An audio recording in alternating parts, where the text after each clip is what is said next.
Hello, my name is Alex Moreno. I'm with Pro Environmental Services.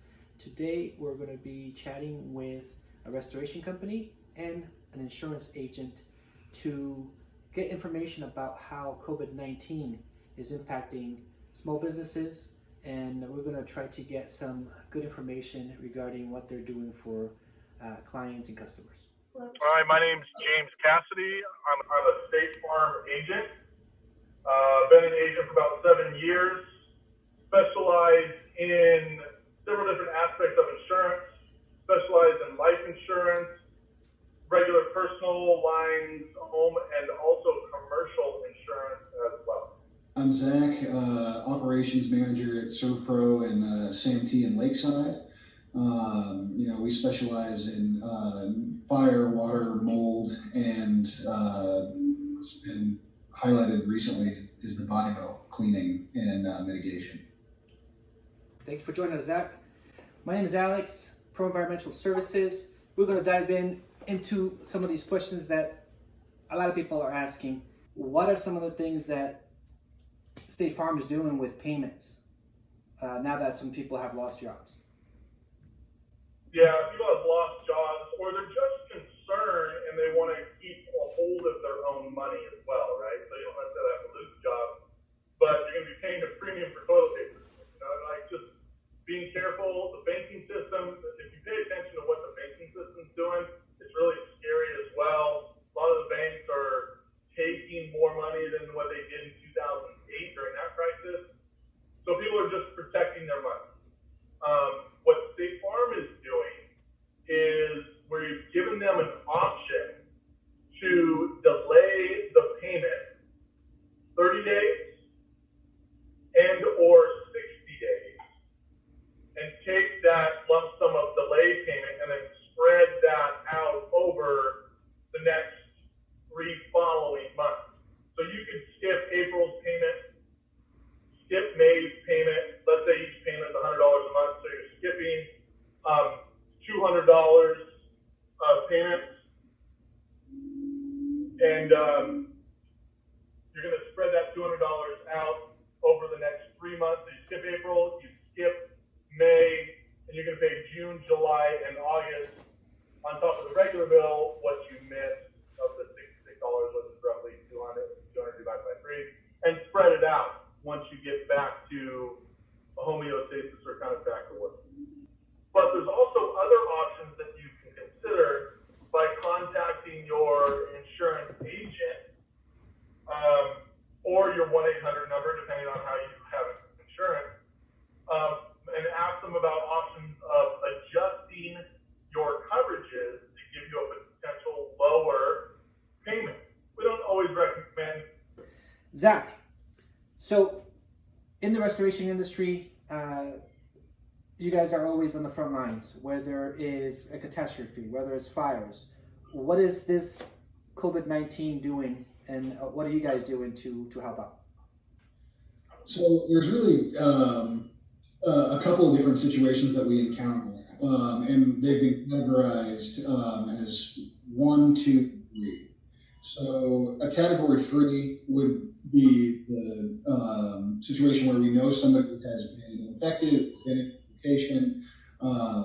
It's definitely positive that there is someone that could have passed it on in a facility. But really what we're getting the most calls for is what we would consider a category 1, which is just a preventative cleaning. So again, those businesses like restaurants, bars, grocery stores, even office locations, they are asking for just cleaning with the processes that's been outlined by Servpro and by the CDC, and the chemicals that have been considered viable for eliminating the virus. Okay, well, one of the things that I came across yesterday, I was one of the local restaurants and asked about what they're doing for their cleaning. And they were quick to say, oh yeah, we have a janitorial service. And is that what does that compare to what you guys are doing? Well, they may have a janitorial service, and that's great. And they may have access to the chemicals that they can use to effectively clean the surfaces. The difference for us is that we have, as Servpro, we have this massive backing. We have a proprietary chemical that they're shipping out. They're making in a facility and providing all of the franchises with that is rated high enough to kill the virus. We have training from corporate that's coming down. Everyone in our business as Servpro is getting the know-how to tackle this. Okay. Now, one of the things that I've seen a lot in social media postings is the specialized equipment. Can you give us more details on that? As far as the specialized equipment, well, we do use air scrubbers, and really when it comes down to the cleaning, I think the most specialized thing that we do is create containments, putting up the plastic. Everyone goes in PPE. They come out, and in the containment, they disinfect themselves before shedding the PPE, the Tyvek suits, the respirators, and all of those things. We have a standard for all of that. Now, when I used that word at home one time, the PPE, one of my kids was like, "Did you just say PPE?" Explain that a little bit in more detail, what that means.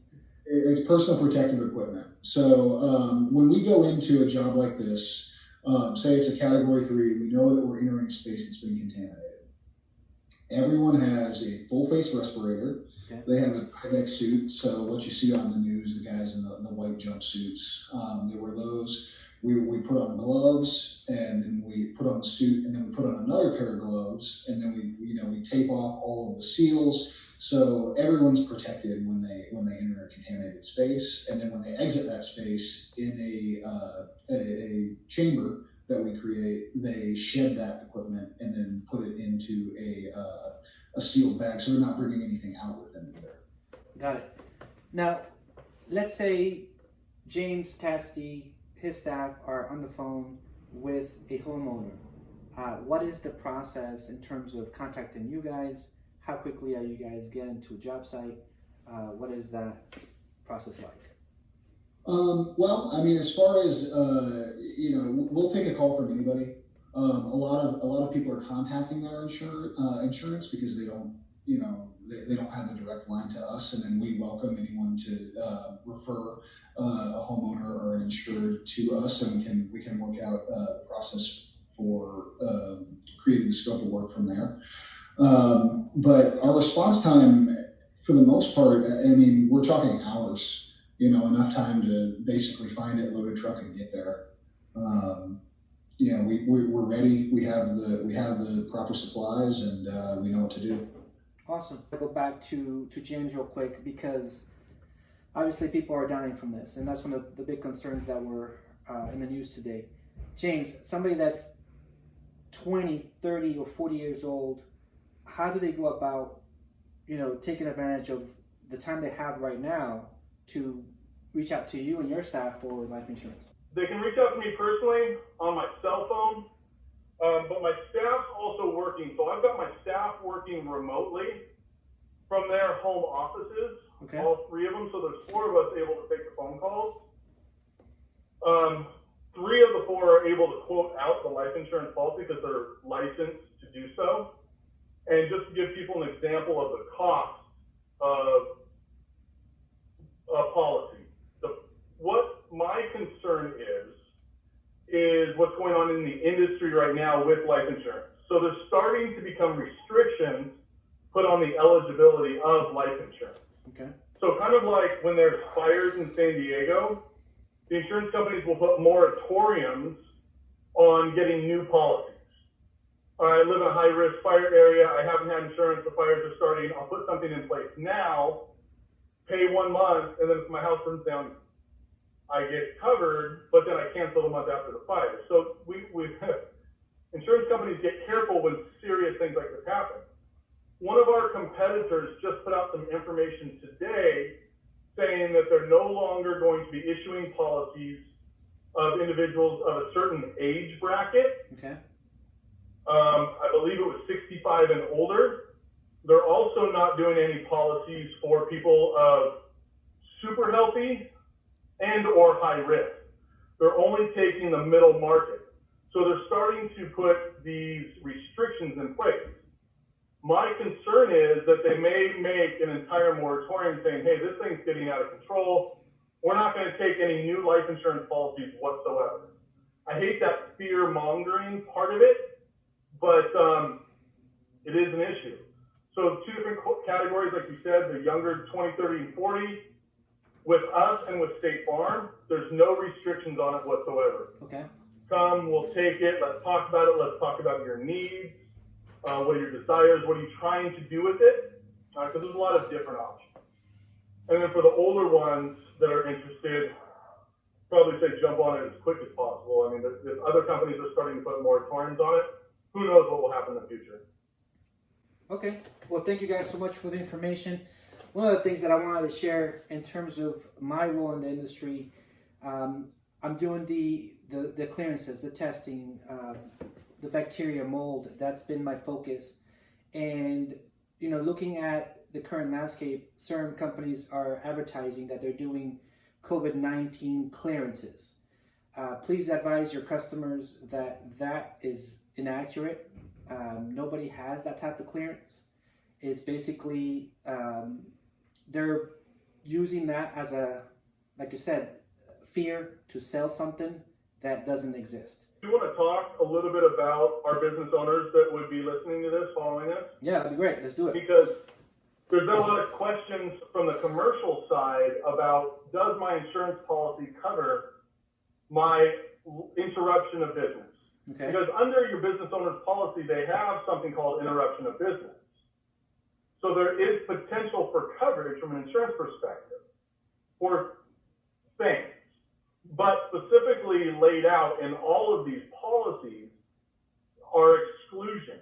The exclusions to the interruption of business are nuclear war, nuclear fallout, war, terrorism, bacteria outbreak, virus outbreak. Oh, wow. All the things you're like, oh man. So, and I know of this one restaurant, because I used to be in the restaurant business, so I follow the restaurant business pretty closely, and I kind of specialize a little bit in that realm. And there's one restaurant suing, and it's a big name restaurant in Napa Valley, and they're suing their insurance company. But I look at it like it's specifically outlined in their policy what they signed up for that it excluded. And so I almost feel that it was the agent who sold them that policy's fault for not describing to them the ins and outs of the policy. Now, it can be pretty daunting because this is a big legal contract, and you can't really explain every single aspect of what may or may not potentially happen in the future. But just to have an understanding that there are exclusions, here are some examples of these exclusions. That way the business owner is better prepared. And the insurance industry is not going to go back and retroactively cover these kind of things because they haven't been collecting the premium to cover something like this that could happen. Very cool. Well, thank you so much, guys, for this information. Thank you for taking the time to educate us about what you guys do. I hope you enjoyed all the information that came out of this conversation with one of the top restoration companies and insurance companies in our area. Thank you for watching. See you next time.